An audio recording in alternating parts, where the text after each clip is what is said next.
कर्मों का फल।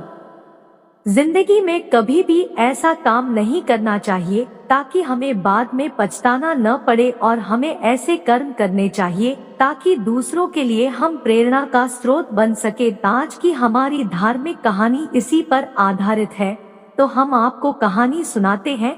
अगर कहानी पसंद आए तो चैनल को सब्सक्राइब जरूर करें। यह कहानी कर्मों के फल पर आधारित है। एक गांव हुआ करता था जहां पर आश्रम था, जहां बहुत से सन्यासी रहा करते थे, और आश्रम का जो द्वारपाल था वह बहुत ही दयालु आदमी था, और वह गरीब लोगों की सहायता के लिए हमेशा तत्पर रहता था।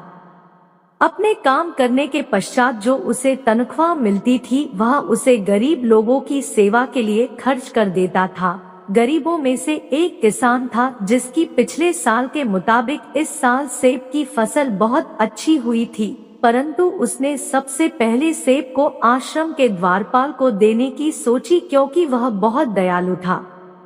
और मुसीबत के समय उस द्वारपाल ना ही किसान की काफी मदद की थी, तो किसान उसे फलों को भेंट में देकर उसका शुक्रिया अदा करना चाहता था, जिस कारण से उसने वह फल आश्रम के द्वारपाल को देने की सोची। उस द्वारपाल ने वह फल स्वीकार तो कर लिए, परंतु वह संकोच में पड़ गया कि आखिर मैं यह फल कैसे स्वीकार कर सकता हूँ। तब उसने वह फल आश्रम के महंत को भेंट स्वरूप दिए और वहां से चल दिया। परंतु आश्रम के जो महंत थे वह भी काफी ज्ञानी थे और दयालु थे। उन्होंने सोचा कि मैं यह फल कैसे खाऊं। तब उन्होंने अपने सबसे प्रिय शिष्य को वह फल आशीर्वाद के तौर पर दिए। अब यहाँ बारी आई शिष्य की, जो बहुत बुद्धिमान था।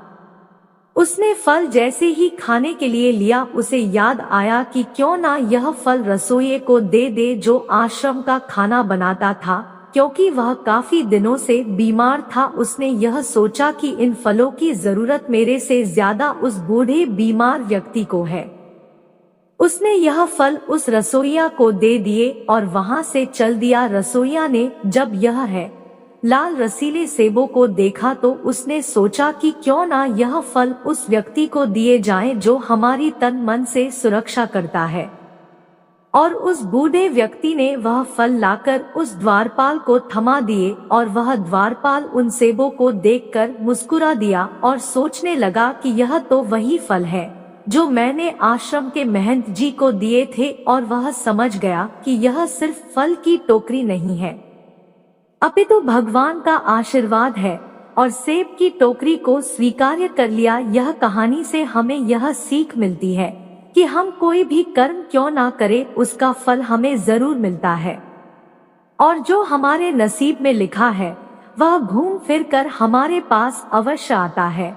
चाहे कोई कितना ही गलत क्यों ना करे, परंतु हमें अपने कर्तव्यों से अपनी जिम्मेदारियों को पूरा करना जरूरी है, क्योंकि यह हमारे कर्मों का एक हिस्सा मात्र है, और यही कर्म उस फल पर आधारित है। यानी कि जैसा कर्म हम करेंगे वैसा फल हमें अवश्य मिलेगा। अगर हम किसी का भला करते हैं तो भलाई घूम फिर कर हमारे पास अवश्य आती है। ईश्वर किसी न किसी तरीके से हमारी सहायता के लिए अवश्य आते हैं, और यदि हम गलत कार्य करते हैं या किसी को परेशान करते हैं तो यह कर्म भी हमारे पास अवश्य लौट कर आते हैं। कर्मों को अच्छा या बुरा करना हमारे हाथ में होता है। अगर हम अच्छे कर्म करते हैं तो उसका फल भी अच्छा ही होता है, और वह घूम फिर कर हमारे पास अवश्य आता है। और यदि हम गलत कर्मों को करते हैं या किसी को परेशान करते हैं, अथवा हमारे द्वारा किए गए कार्य से किसी को हानि हो, तो इन कर्मों से बचते हुए चलना जरूरी होता है, क्योंकि आज नहीं तो कल यह कर्म हमारे पास लौट कर अवश्य आते हैं।